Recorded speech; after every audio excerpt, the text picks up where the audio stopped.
Olá pessoas, meu nome é Rodrigo e o assunto de hoje são as testemunhas de Jeová. É aquele grupo mesmo que de vez em quando nos para na rua, não é verdade? Quem é que nunca foi parado na rua pelas testemunhas de Jeová?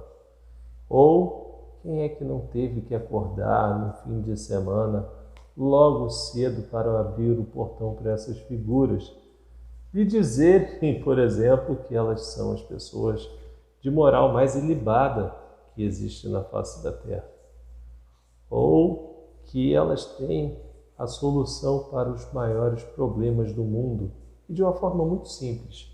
Basta você se tornar testemunha de Jeová, porque todas as guerras, todas as mazelas, tudo que existe no mundo de ruim seria resolvido instantaneamente. Seria como uma espécie de vacina. Quem é que nunca ouviu esse tipo de coisa desse pessoal? Mas será que esse pessoal tem realmente essa moral ilibada para poder arrogar toda essa autoridade, toda essa bondade, dizer que eles são o alecrim dourado que nasceu no campo sem ser semeado? Será que eles estão com essa bola toda? Não é muito bem o que diz as matérias que eu encontrei na internet, e não são muito difíceis de encontrar não. Você as encontra aos montes pela internet. Eu apenas selecionei algumas aqui porque não iriam caber todas em um único vídeo. Eu teria que fazer uma live de umas 3, 4 horas para poder falar de todas as que eu encontrei. Mas eu separei algumas aqui para ler com vocês e espero que vocês aproveitem bastante e abram os olhos com esse pessoal. Principalmente ouvindo o relato dos ex-membros dessa instituição religiosa, as ex-testemunhas de Jeová.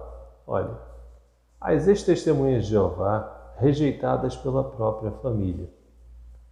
Para algumas ex-testemunhas de Jeová do Reino Unido, abandonar a crença não significa apenas abrir mão da religião, mas também se afastar de entes queridos.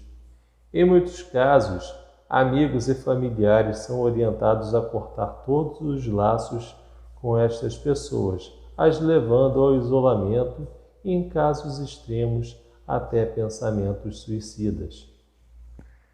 Agora, vamos ouvir o relato de uma dessas pessoas, que o nome fictício criado pela BBC News foi Sarah.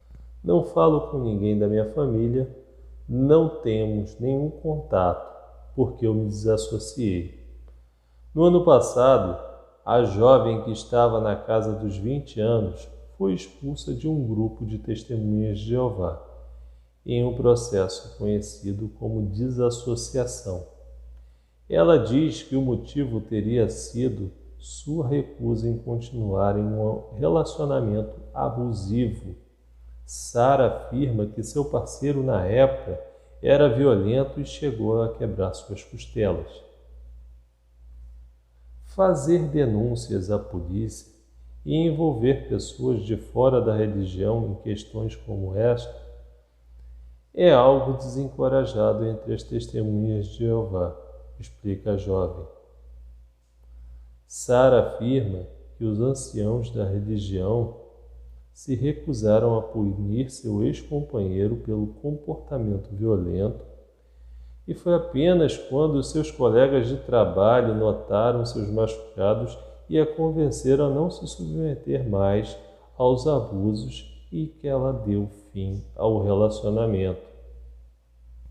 Necessitou pessoas de fora que vissem as marcas da agressão para que ela se libertasse, que as pessoas que deviam apoiar ela, são pessoas mais próximas ali, familiares, amigos, não fizeram isso, justamente por causa de um cabresto da religião. Isso é terrível, gente. Olha só as consequências. Ela diz ainda o seguinte: Sarah diz que sua mãe se recusou a falar com ela na noite em que foi desassociada e que seu pai a acordou bem cedo no dia seguinte para expulsá-la de casa. Em resposta aos relatos, a organização Testemunhas de Jeová diz não comentar sobre casos individuais e afirma que violência, seja física ou emocional, é fortemente condenada na Bíblia e não tem lugar em uma família cristã. Será mesmo? Aham, sei. Agora eu gostaria de comentar um pouco sobre as transfusões de sangue, tema espinhoso para as testemunhas de Jeová, muito polêmico, porque elas se opõem à transfusão de sangue e isso acaba gerando muitos problemas, quando não a própria morte das pessoas envolvidas no caso. E quando são os pais que decidem por seus filhos, fica pior ainda do que quando eles decidem por si próprios, né? Quando eles decidem por seus filhos, eles põem a vida dos seus filhos em risco. E isso foi o que aconteceu com uma jovem em São Paulo. Pais de jovem que morreu sem transfusão de sangue em São Paulo podem ir a júri. Desembargadores do Tribunal de Justiça decidem caso esta semana. Mãe é testemunha de Jeová e não autorizou transfusão de sangue em 1993. A menina tinha 13 anos e ela acabou morrendo pela falta da transfusão de sangue. E esse caso ocorreu em 1993. Eu fico imaginando o que ocorreu antes disso e não foi assim muito bem documentado, muito bem relatado, porque essas coisas acabam caindo meio que no esquecimento, né? Teve um outro caso que ocorreu, foi no Hospital Geral de Fortaleza, aqui, sobre um recém-nascido. Recém-nascido morre no HGF, o Hospital Geral de Fortaleza, após a avó se recusar a fazer a transfusão de sangue. Aqui, um bebê recém-nascido morreu no setor neonatal do Hospital Geral de Fortaleza, após a avó recusar que fosse realizada uma transfusão de sangue que poderia salvar a criança. Segundo Antônia Lima, promotora de justiça da Defesa da Infância e Juvenil do Ministério Público Estadual, a avó da criança, que seria testemunha de Jeová, não autorizou a transfusão de sangue porque o procedimento médico vai de encontro à sua religião. Aí a gente imagina, poxa, mas por que a avó estava decidindo esta questão?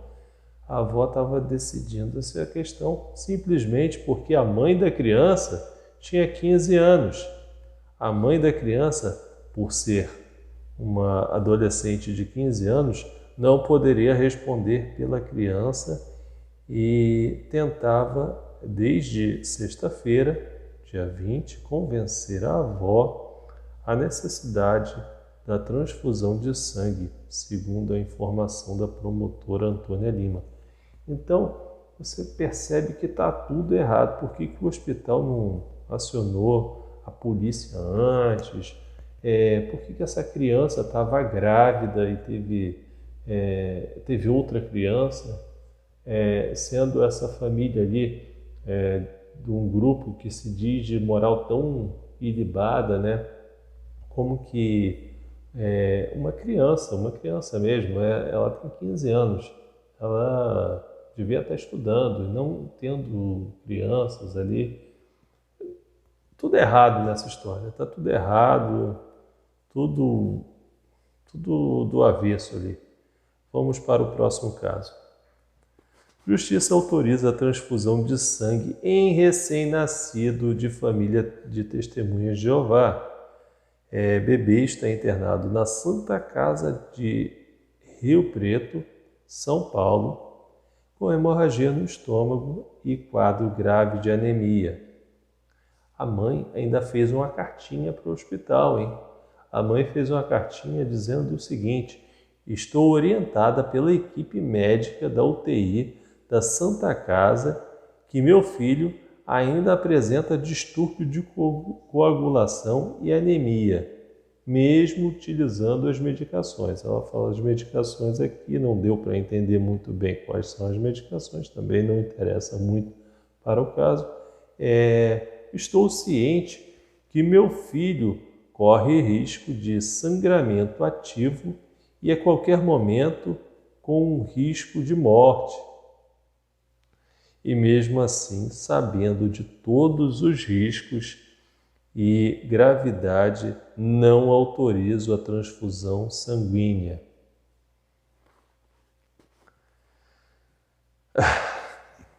Puta que pariu. Mesmo sabendo que o filho pode morrer, o cabresto é tão forte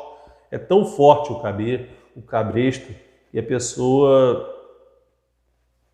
ela deixa o filho morrer, ela prefere deixar a criança morrer. Outro caso espinhoso para as testemunhas de Jeová é os casos de pedofilia. O SBT Brasil fez uma matéria muito interessante falando o seguinte: Ministério Público investiga testemunhas de Jeová por violência sexual. Acusações de abuso sexual envolvem integrantes da organização religiosa e, segundo a apuração, os crimes acontecem há décadas. Como eu falei antes, como a gente pode imaginar antes, quando não tinha todo esse aparato, toda essa repercussão, não tinha internet, não tinha os meios que nós temos hoje para poder divulgar as notícias e até mesmo para a polícia averiguar certas coisas, ficava muito mais difícil, ficava muito mais escondido todas essas coisas. Hoje em dia, tudo isso se torna muito mais fácil, se torna tudo muito mais às claras, embora as testemunhas de Jeová gostem muito de encobrir as coisas. A matéria diz o seguinte: o Ministério Público de São Paulo investiga uma série de acusações de violência sexual praticada por integrantes da organização religiosa Testemunhas de Jeová. Vítimas afirmam ter sofrido abusos até mesmo dentro de templos. A investigação inédita já encontrou 9 vítimas de crimes sexuais. Os abusos teriam acontecido em 15 unidades na capital e na cidade de Cesário Lange, no interior de São Paulo.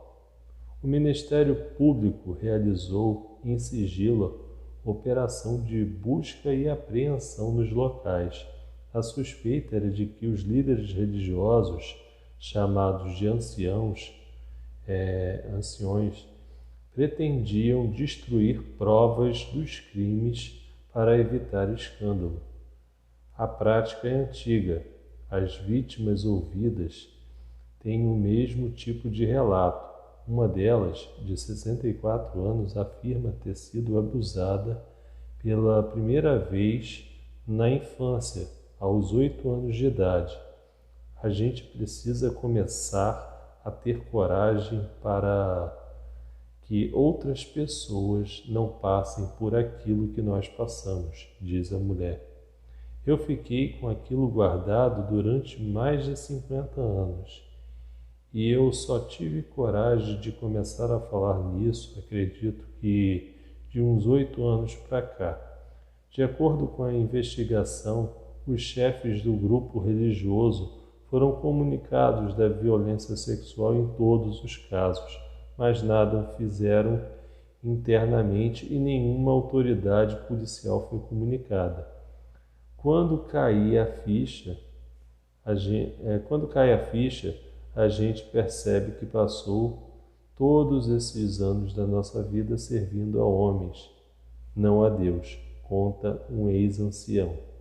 A organização religiosa cristã surgiu nos Estados Unidos na década de 20 e está presente em mais de 200 países. O grupo tem posições polêmicas, como proibição de transfusão de sangue entre seus integrantes, mesmo que a falta do procedimento possa levar à morte. Como eu tinha falado antes e demonstrado ali com até mesmo a cartinha da própria mãe recusando a transfusão de sangue, mesmo que isso colocasse em risco a vida da criança. Os casos de pedofilia, casos de abuso sexual, não são coisas assim pontuais, não são coisas somente aqui do Brasil. Nós podemos encontrar esses mesmos casos, essas investigações ocorrendo em outros países, como o Reino Unido, que fez o mesmo processo em 2014, a Comissão Real Australiana em 2015 tratou também de abusos sexuais infantis. O Canadá também fez o mesmo. Os Estados Unidos, dentre outros países, como Noruega, já fizeram o mesmo também. Então, essa prática das testemunhas de Jeová de encobrir os crimes faz com que muitas pessoas se sintam encorajadas para continuar cometendo os crimes, porque lá eles sabem que vão ter quem os proteja, quem os defenda da lei. Então, é um convite para a impunidade. Eu não vejo essa religião como uma coisa boa, considero ela uma das piores religiões que nós temos aqui no Brasil atualmente. Essa é uma religião que causa um mal terrível para a nossa sociedade e eu não gostaria que esse tipo de religião se propagasse. Por isso eu faço esse vídeo para demonstrar o quão perigosa essa religião pode ser em vários setores, em várias questões que podem afetar diretamente a nossa vida e a vida de entes queridos nossos. Se você gostou desse vídeo, peço que você comente, curta, compartilhe, envie para alguém que é testemunha de Jeová, envie para alguém que queira ser testemunha de Jeová, faça esse favor para essa pessoa. Muito obrigado a todos e até a próxima.